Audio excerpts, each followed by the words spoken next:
Hello everyone. You're welcome to today's episode of True Talk with Debbyjazz. We're so happy. Thank you for watching last week. The love is overwhelming like I never expected it. Thank you for subscribing. Thank you for all of you who viewed. I'm really grateful. Today we are going to be treating an important topic that's going to be a blessing to you, friends, well wishers, loved ones, and it's also going to be a blessing to us because we are also going to be learning. We are going to be treating on the topic goals, how to set goals, how to achieve goals, the reasons why people are in a haste to set their goals. And we have our very own who will be doing justice to this topic today. Her name is Miss Tomilola Mohammed. She's a graduate of University of Ilorin. She has a degree in finance. She's a teacher and a believer.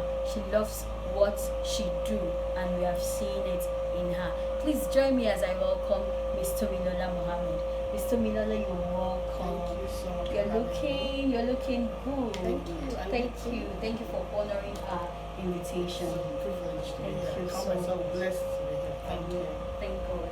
Okay, now let's go straight to the reason why we are here today, which is we're talking about goals and how to set goals and how to achieve them. So please, I want you to define to us the meaning of goals. Thank you very much. So, goals, we all hear goals. Now, let me be clear. We're not talking about Vogo. No. We're talking about goals in life. So, goals are the things that the person wants to achieve. Okay. They're the things that you are working towards achieving. Okay. Your personal objective that you have set and you intend to achieve. Generally, that's what goals are. Okay. And I also discovered, like, I was talking to a friend last week, and he really did not understand the meaning of goals and purpose.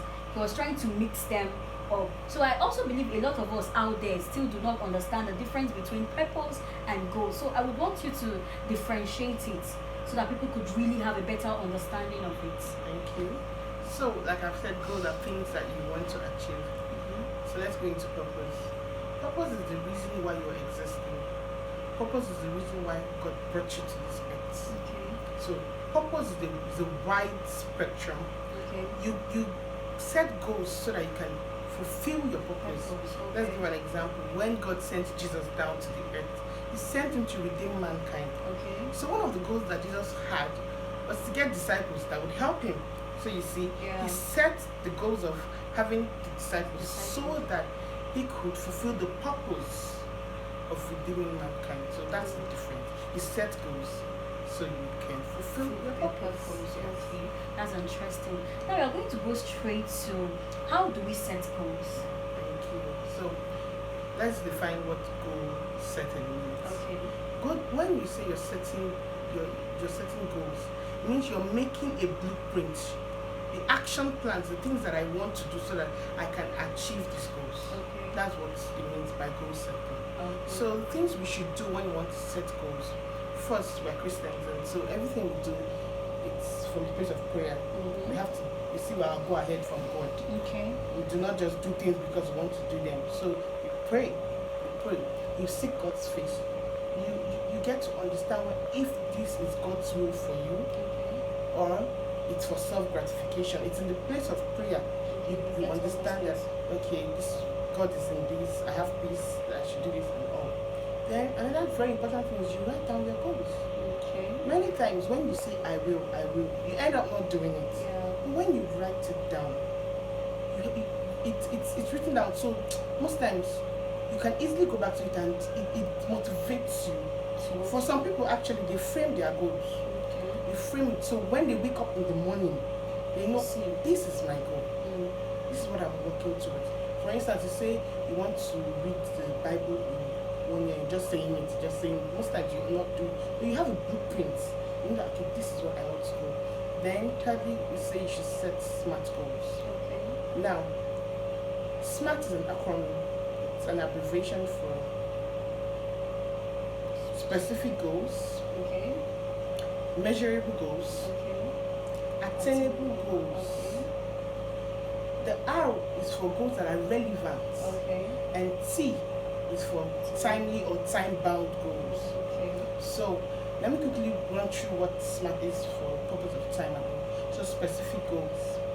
You have to be specific about what you want to do, the goals that you're setting. Don't be vague. Okay. Don't just be ambiguous. You have to define it. Okay. So, for instance, you say you want to lose weight. That's vague. Anybody can see it. But when you set a target, I want to lose 10 kg. Now, that is specific. You know that I am working towards losing 10 kg of my body weight. So you know how to plan. Okay, I go to the gym 3 times a day, I change my diet. You know, okay, well, I'm working towards the 10 kg. It is specific. Okay. So measurable. Like, let's continue with the same example. Now, you want to lose 10 kg. How do you want to lose 10 kg? Something you can measure. So you can know if you're making progress or not.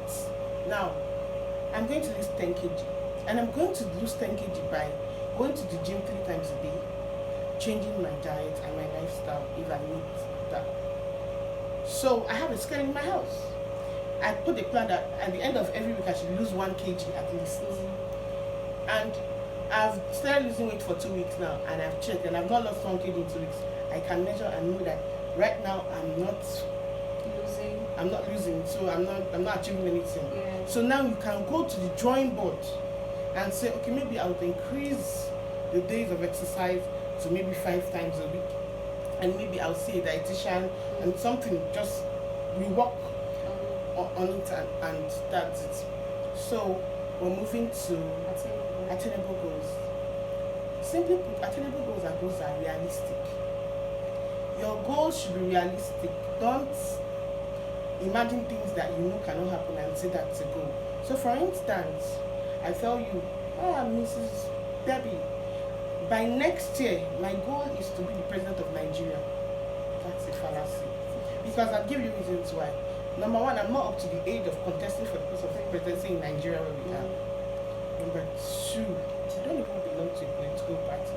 And the most obvious of it all is that next year is not even an election year. So if I'm telling you my personal objective, my personal goal is that next year I'm going to be president, it's not realistic. It's not realistic. It's not attainable. Like, it's not realistic. So when you're setting goals, set goals that you know that you can achieve. For instance, if I say, okay, I want to go to school to have a diploma in 6 months, it is possible. Yeah. All I need to do is get the form, pay my fees, attend lectures, and I would achieve it. But if I tell you some vague things, it's impossible to achieve. And so we'll move on to the next one, which is now relevant. Okay. Now, good. It should be important to your purpose. The goals that you're setting, like we said when Jesus picked the 12 disciples, what the major big picture was so that for the redemption of mankind, he needed those disciples to help him.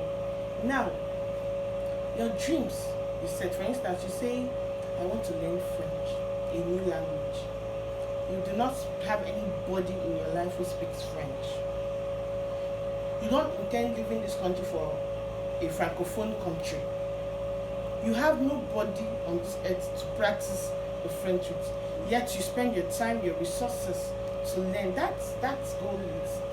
It's useless in quotes because you do not have reasons for it. You could rather maybe use it to, for instance, you say, I'm a businessman. Now you could set the goal of saying, now I want to go for a course in business that would help me to further understand this business I'm doing. That's a relevant goal. It's relevant to your purpose of being a businessman. And finally, we have timely goals or time bound. Set a time limit. Always set a time limit when you're setting a goal. Because if you cannot just say, I want to lose weight this year, how do you intend to do it? Now, if you say in the next 6 months, I am losing 15 kg, you know that what you're working towards. You don't want that 6 months to come and you have not lost it. You're working towards next month. I have to lose this. For instance, you're going to school. Yes, you're going to school to get a degree. It's a 4-year course. You can't just sit down and be lying about. You work towards that 4 years. You know that in the next 4 years, I should have a certificate to show that this is what I have done for the next 4 years. You can't just lie about and say I will. No, set a time to it so that it motivates you. For instance, if your lecturer gives you an assignment that and tells you I want it by tomorrow evening, you will do it. You want to meet that deadline. You don't want that deadline to come and you've not done it. So when setting your goals, you have to bear in mind that it should be timely. Put a time limit to it, so it motivates you to actually achieve that goal. Okay, we'll move now to the next question, which is why are a lot of people are in a haste to achieve their goals? Why are they in a haste to achieve it? Okay. Number one reason why people are in a haste to achieve goals is they're in a competition with other people's goals. As a Christian, like we said, you should always come from a place of prayer and know that God has given you a backing for this goal. Everybody's running their race. You don't need to start being agitated when you see other people's goals being achieved. You've prayed. You're doing your part. Okay. You're working hard. You're doing everything by the books. You're receiving guidance from God. And you know He's with you. You know that you're not out of His plans for you. Be patient. Be patient. Everyone has their time and season.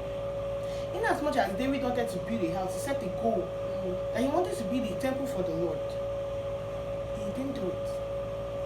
But when Solomon said he wanted, it was fast for him. Do you understand? So, always be content where you are. Don't try to rush. If you believe God truly, for instance, if God tells you that in the next 4 years, I am going to establish you in the area of business, God has given you that word. Always know that it's impossible for God to lie. God cannot deceive you. He's not a man. Let me use Nigerian language. God will not boo you. He won't give you a word to sweeten your stomach and he will fall back on it. So, when God has given you a word and you're working towards a goal, you don't need to rush. Then another thing is that some people are actually not doing what they ought to do. They are just all about, I want to be this, I want to be that, but they're not doing what they ought to do. For instance, maybe you need to get trained in a certain area so that you could achieve that goal. You don't get trained, then you're jealous when you see people's goals, you're angry, but you've not done your own part. Sometimes you need to take a step back and think, what am I not doing right? What am I doing in the wrong way? So you can know that, okay, I'm on track and be content. I know that, yes, it may tarry, but it will come. Because I know when I set this goal, God was in it. And God will not lead me astray. He will not let me put my hands into something that will burn me. So always be patient. Don't compete with others. Wait for God. Don't try to help God. For instance, when Abraham tried to help God, you see, everybody knows the end of the things. And at the end of the day, God's word still came to pass. God's word still came to pass. So it doesn't matter how long you feel, if you feel it has taken, God's word will always come. And finally, let me just say this. God sometimes wants you to wait. Yes, He told you that by so time this will happen, or you feel like by so time this should happen. God sometimes wants you to wait. He wants you to learn. So rather than try to make haste, sometimes pray and ask God, what do you want me to learn in this season? Instead of looking at people and saying, my mates are this, my mates are that, think and pray sometimes. Ask God, I know you're with me. I know you're with me, and your wish for me is good, forever good, it will never change. So what should I be learning? Because God will not allow you to go through something just like that. He wants you to learn. So there is absolutely no need for a believer who knows that God has commissioned you to do something. So make haste, because God is with you. That's a true word. God is with you. So now in conclusion, what are you going to tell people? The advice you're going to give to them? Yeah. Number one, I'll say, don't just live life as it comes. Have a plan for your life. Set goals for yourself. Set goals that you know you can achieve. Set goals that you know they are relevant to your purpose. Now, when you set this goal, work at it. Be consistent. It's not easy sometimes. We know, we understand, but try to be consistent. And finally, God is always with you. Once God has given you a go ahead on something, know that He will never fail. He will strengthen you. He will hold your hands true. And at the end of the day, you will come out victorious. Though it tarries, it will still come to pass. Thank you very much, Ms. It's a Tomilola. pleasure. This topic has been a blessing, and I also know it has been a blessing to our viewers out there. Just to add up to what she has said, please and please trust in God. With God, they say all things are possible. Joseph in the Bible had a goal and he achieved it. Though, as Ms. Tomilola said, it may tarry, but it will come to pass because God's hand is in it. Thank you all for coming out and watching this wonderful episode. I know it has been a blessing. It has been a blessing to me and to Ms. Tomilola, and I also know it to be a blessing to all of you out there. Please subscribe to my YouTube channel. The Lord bless you. See you same time, same place next week. Have a blessed week. We love you all. Thank you.